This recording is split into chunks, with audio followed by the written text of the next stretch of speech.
Hi everybody, today I am going to teach you a different technique which will definitely help you to learn many vocabularies, and also you learn how to translate in your mind. There are some people, they find it very difficult to translate, am I right? So today you are going to come out of this problem and you are going to become a very good translator, and you are not going to use your mother tongue, or it is going to be a different technique which will make you to think in simple words, and you can frame some structural sentences on your own. Okay, let me tell something about this technique first. The name of the technique is KIC. So what is the expansion of this abbreviation? Let me tell you. K stands for keyword. I stands for yin. Then KIC. So C stands for contest. So you can fix a keyword in each and every contest. So you can bring any kind of contest, you can create any kind of sentence using one keyword frequently. So today I have chosen a keyword as no one. No one, in a sense, it gives you a negative connotation about this word. No one, it means in Tamil, we could say, yarumillai abindra or concept. So, யாருக்கும் தெரியாது அப்படின்ற கான்செப்ட்ல வரும். So, similar to this, we are going to bring many contexts in different ways to express our ideas, and you can bring many situations also. Okay, using this contest, I conducted a game among group members. Everyone answered, very well. I gained many interesting answers, many different ways of their expressions from their side. So, this, particular technique helped many people to think more in English language. So I'm going to show you some interesting sentences. I'm going to read it now. Please listen to this sentence, and you are going to use no one in this sentence, and you are going to create a contest on your own. So this is the first condition. You have to create a sentence using a keyword no one, and you have to create your own contest. And I'm going to give you Tamil translation. Since you are a beginner, you need to think and say something, right? So you're going to start a game with me right now. I will give you time to think, and you are able to think today. I will encourage you and motivate you to think, and I will give you space to think. Please have your time lapse to think and get back soon. So your time starts now. I'm going to give you the first sentence. Please wait for a while. Let me take the sentence. Here is a sentence for you. So it is an amazing sentence, and it can help you to think more. The first one is, no one knows the secret recipe. I will explain this sentence in Tamil first. Then I will give you one more sentence. Then you have to translate from Tamil to English. So this is going to be a task. So I'm going to give you the Tamil meaning, exact Tamil meaning of this sentence. No one knows the secret recipe. யாருக்குமே இந்த சீக்ரெட்டான recipe, இந்த புது recipe, யாருமே செய்யாத ஒரு recipe யாருக்குமே தெரியாது. So here no one, which means, okay, வேற யாருக்கும் தெரியவே தெரியாது என்னை தவிர. So this is the concept. Okay, you have to use this no one frequently. Whenever you use no one, don't try to bring any negative verbs. The negative verbs நம்ம add பண்ணக்கூடாது, because you are going to focus on no one. Already it has negative meaning. இதில் ஏற்கனவே negative meaning கொடுக்குது, யாருமே இல்லை அப்படின்ற concept. So don't forget, have this in your mind, and let's start this game. And your next Tamil translation is, உங்களுடைய அடுத்த Tamil translation என்னன்னா, அதாவது சில பேர் பார்ட்டி அரேஞ்ச் பண்ணுவாங்க.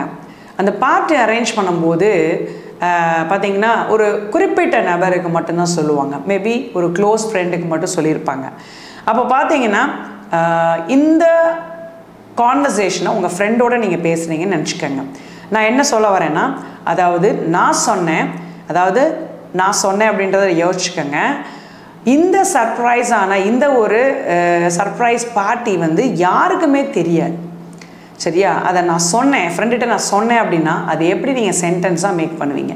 How can you frame a sentence using this Tamil translation about this situation? இந்த சிச்சுவேஷனை வச்சு நீங்கள் எப்படி ஃப்ரேம் பண்ணுறீங்கன்றதை பார்ப்போம். Your time starts now. I hope you are thinking. இந்த சர்ப்ரைஸ் பார்ட்டியை பற்றி யாருக்கும் தெரியாது அப்படின்றத நான் என்னோட ஃப்ரெண்ட்கிட்ட சொன்னேன். இது எப்படி சொல்லுவீங்க? Okay, let me give you the answer. I told no one about the surprise party. அதாவது நான் யாருக்குமே சொல்லலை உன்னை தவிர. அப்போ except you அப்படின்றது கூட நீங்கள் ஆட் பண்ணிக்கலாம். So I told no one about the surprise party except you. உன்னை தவிர வேறு யாருக்கும் நான் சொல்லவே இல்லை அப்படின்ற அடிப்படையில் தான் இந்த சென்டென்ஸ் ஃபார்ம் ஆயிருக்கு.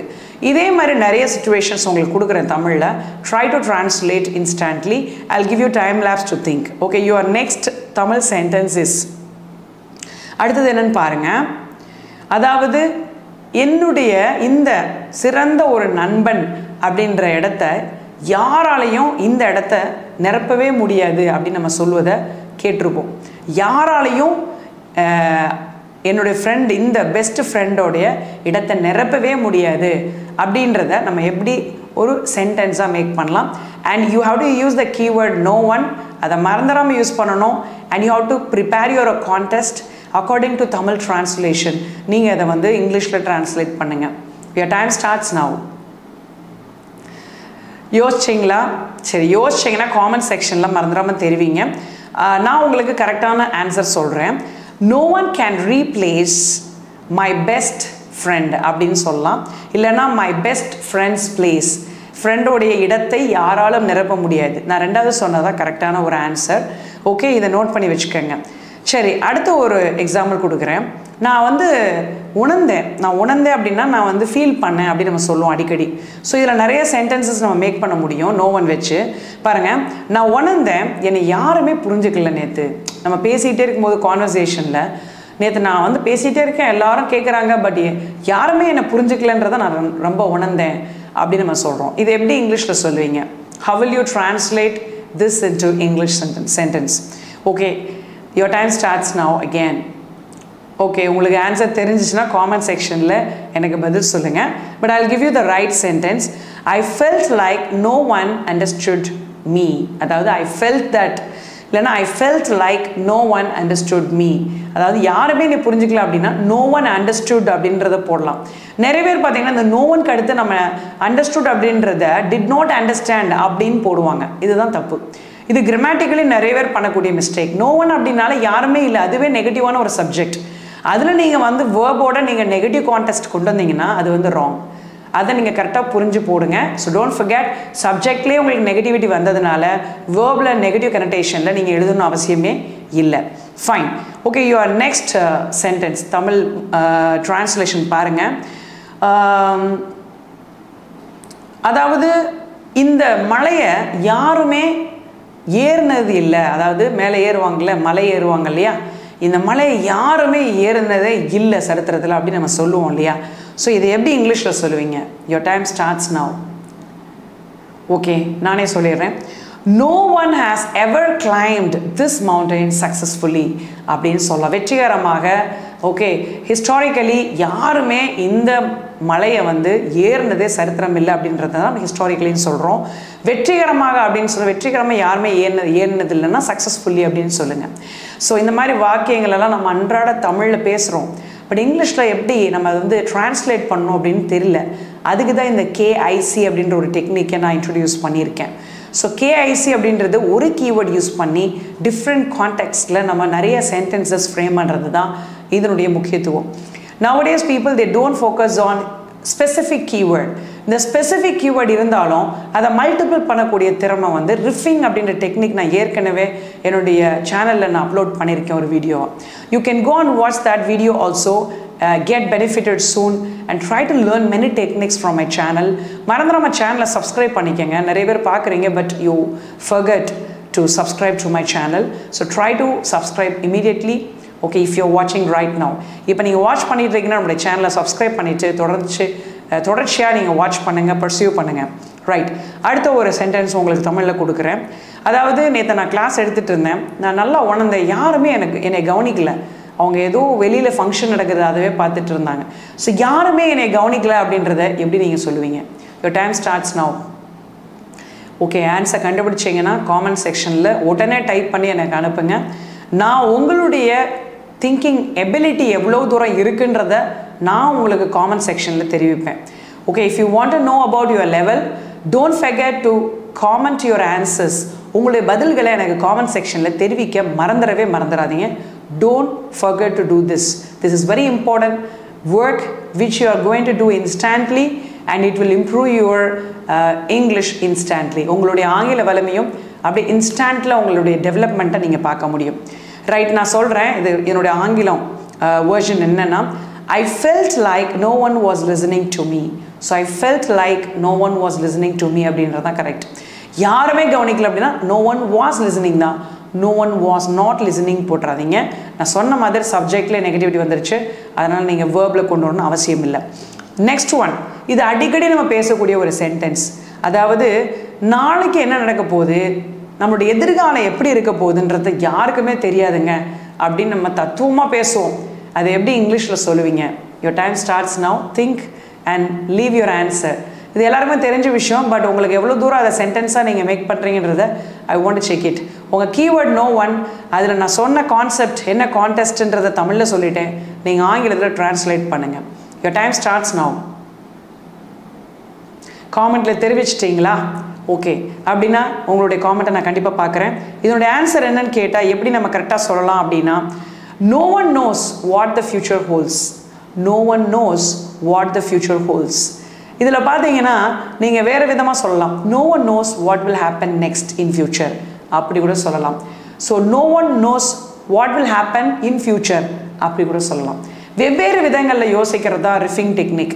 வித்தியாசமான முறைகளில் யோசிக்கணும், ஆனால் ஒரே meaning, it should give same meaning, அதுதான் முக்கியம்.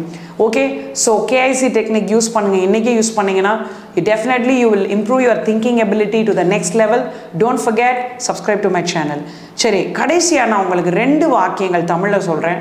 நான் ஆன்சர் சொல்ல மாட்டேன், நீங்கள் கண்டுபிடிங்க. Okay, so last 2 sentences in Tamil உங்களுக்கு சொல்கிறேன். ஃபர்ஸ்ட் ஒன் என்னன்னு பாருங்கள். ஓகே, இப்போ ஒரு ஆக்சிடெண்ட் பார்க்குறீங்க, அந்த ஆக்சிடெண்ட்டில் வந்து யாருக்குமே சேதம் வரலை, எதுவுமே அவங்களுக்கு எதுவும் அடிபடலை அப்படின்றத நம்ம சொல்லுவோம். அதை சொல்லும்போது ஐயோ நான் ரொம்ப கிரேட்ஃபுல்லாக இருக்கேங்க, யாருக்குமே அடிபடலை அந்த ஆக்சிடெண்ட்டில், அந்த யாருக்குமே அப்படின்றது நோ ஒன்று இருக்குல்ல, அதை நீங்கள் பாஸ்ட் டென்ஸ் யூஸ் பண்ணி எனக்கு சென்டென்ஸாக மேக் பண்ணி அனுப்புங்க. அடுத்த ஒரு ட்ரான்ஸ்லேஷன் இப்போ சொல்கிறேன். சரி, இப்போ பாருங்கள், ஒரு கம்பெனியில் உங்களுக்கு ஏதோ ஒரு கெட்ட பேர் வந்துருச்சு, பட் நீங்கள் எதுவுமே செய்யலை, நீங்கள் ரொம்ப நல்லவங்க, உங்ககிட்ட பொறாமையில் ஏதோ ஒரு பிரச்சனையில் உங்களை கெட்ட பேர் ஆக்கிட்டாங்க.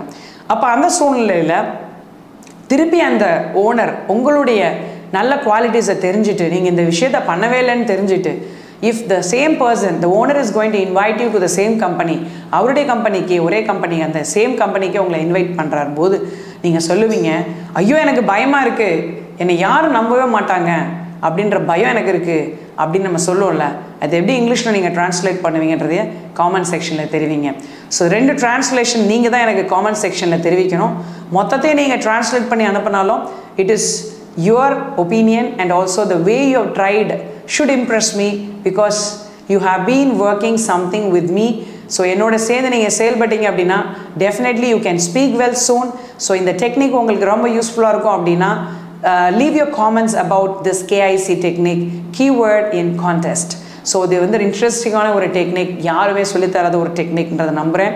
So you can watch my channel constantly to learn many techniques from me, and you are going to become a very good public speaker very soon if you are going to pursue and you are going to learn something from me interestingly and enthusiastically. Okay, until then I will come with another topic. Until then I will be your online tutor always. Thank you for watching and subscribe to my channel. Bye.